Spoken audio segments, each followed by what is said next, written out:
Out, the lights are rotating. The effect of this is what? Let's check in with Chris Economaki.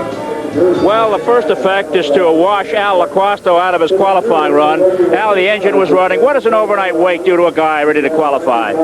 It's very upsetting, Chris, because the adrenaline's all ready and the car was ready and the conditions were just perfect. And we thought we timed it perfect from yesterday when we did draw, and when the rain comes, it really does take a lot out of it. But we'll be ready tomorrow. I'm a firm believer things always happen for the best, so we'll be ready to go tomorrow first thing. Okay, and another sad piece of news. Pancho Carter, who was to have gone 2 cars ago, had his engine stick. It would not start. He's gone back to the garage, and he goes to the end of the line. Back to you, Bill. All right, we still have 13 positions. 20 cars have qualified for the Indy 500, but as you know, the starting field is 33. And we'll be back with more from Indianapolis in a moment. The next time you're going to Sears, bring along your... Still has to come out, and we have 13 positions still to be fielded for the 60-second running of the Indianapolis 500. Incidentally, the average speed of the qualifiers today is 194.083 miles per hour. It ought to be some race a week from tomorrow. Now, let's join Howard Cosell. The Preakness has already been run, but there is still more to come from Baltimore.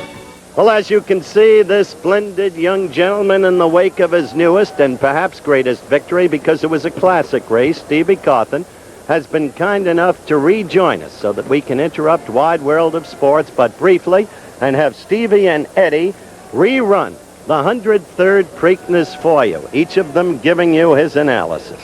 And Stevie, as we watch that monitor, let's look at your victory in the second jewel of the Triple Crown. Steve, one thing I've got to ask you during before you do this replay, I want to know why you went to the lead on this horse so soon, because it looked like, I thought anyway, that you were going to take him back.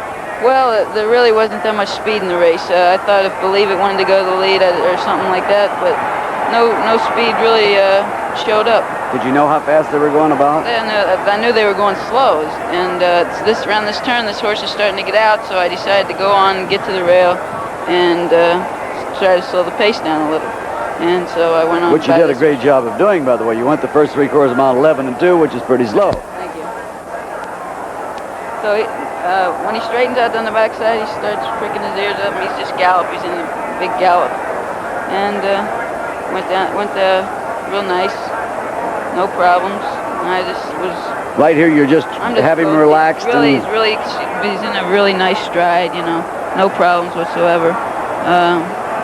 Now I'm just when I get down to the half-mile pole, this horse moves up to me, and I eased off the fence just a little, to make sure that nothing happened. My horse had a clean trip, and I'm waiting for Aladar again, like I said before, and this time he got to me.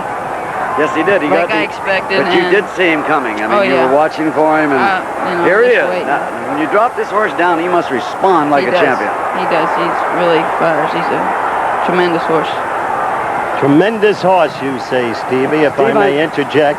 Eddie, you wanted to say something? Yes, Steve, I noticed you didn't hit him very much today. You said before, he doesn't respond too much from the whip. Well, that's not what I meant. What I meant is when he's in front by himself and with no competition at all. You got to keep him busy. If you don't hit it, if you hit him, I mean, he responds to hitting. To keep him on his mind on his business, but he really doesn't, like some horses, when you hit them, they jump, and just take off. Well, he's not that kind, but just kind of keep his mind on his business. Keep his mind on his business. So he doesn't, pull up completely or something, You couldn't have done it better. Thank you. Racing and everybody around you love you, Stevie. Thank you very much. And why shouldn't they? Let's turn and face this camera, Stevie. The final question is, I was about to interject earlier, you called him a tremendous horse. Of course, realistic horse people know you still have to face the third test, the Belmont Stakes. But do you have a sense now of how great Affirmed really is? Well, they're both good horses. There's not a lot, between them. If there's anything, it's like Mr. Arcaro said, the will to win. This horse really, loves to win. He's a very game horse, and is the way he acts, and nothing bothers him. He's just he's a great athlete and tremendous. Super athlete, Steve. Yeah. Yes. Super athlete. Stevie, again, our So are you. congratulations. Yes, he is. And I love the way he called you Mr. Arcaro. Well, that tells you Stevie how old I'm Cawthon, getting. the hero aboard the horse that was the ultimate hero of Firm, winning the 103rd Preakness Stakes. Once again, the order of finished with the prices of Firm. $3, $2.10, $2.10. Aladar, $2.10, $2.10. Believe It for the show at $2.10. And America's now most famous athlete, Stevie Cawthon, the winner aboard of Firm. This is a goodbye for Jim McKay, our host, Eddie Arcaro, our expert, and yours truly, Howard Cosell, from the Pimlico Racecourse in Baltimore. So long, everyone. DuPont presents the car wax with the watertight guarantee. Rain Dance. It's guaranteed to shine longer, to bead water longer, guaranteed to last longer than the leading car waxes. Or DuPont gives you your money back. Repeat. Rain Dance is guaranteed to shine longer, to bead water longer, to last longer. The Rain Dance guarantee is watertight. A poem about deodorants.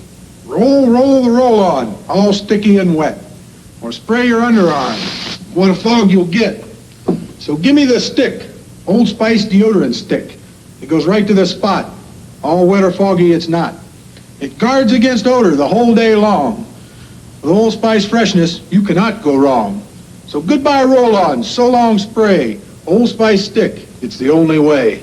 Deodorant or antiperspirant.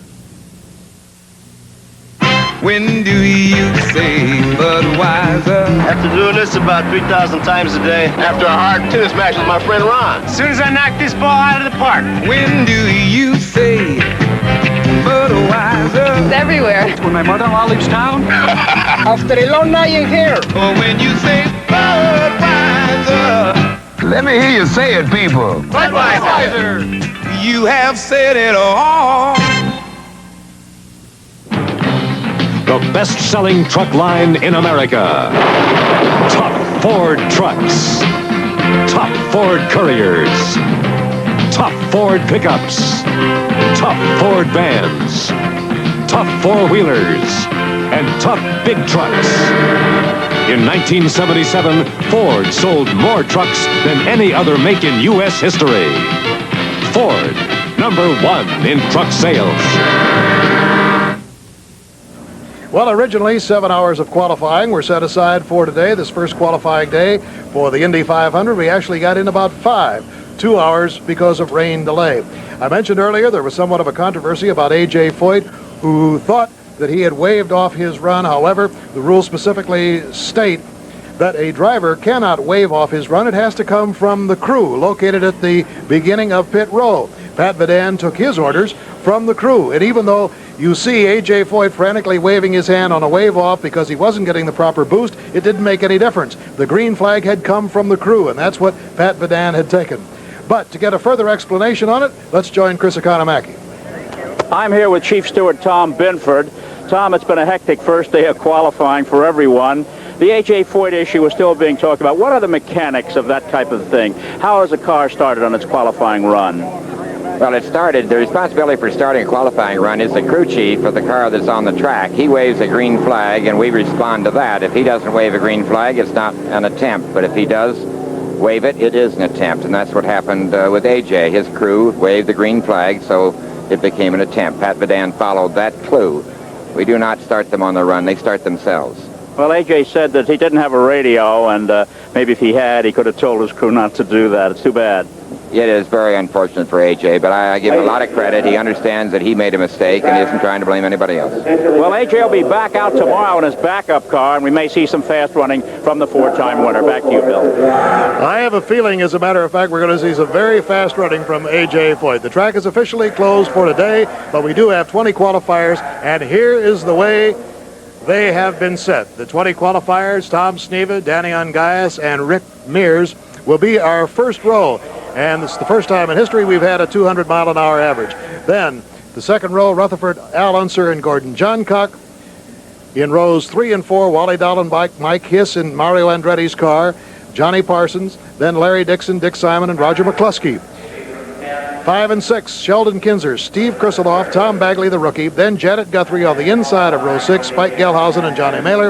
And finally in the 7th row, Tom Bigelow and Bobby Unser. Let's get a quick comment here from Jackie Stewart. Well, I think the big thing is tomorrow. Whether we're going to get good weather tomorrow is the big thing. If, God forbid, we were to have wet weather tomorrow, it would mean the legendary A.J. Foyt would not get into the race, and this would really be something. I think it will be a good day tomorrow. The forecast says it's going to be okay. We're going to have an exciting day because, remember, Mario Andretti is competing in the Belgium Grand Prix. We'll have a report by satellite on that, and we'll be able to see everything here on ABC's Wide World of Sports tomorrow.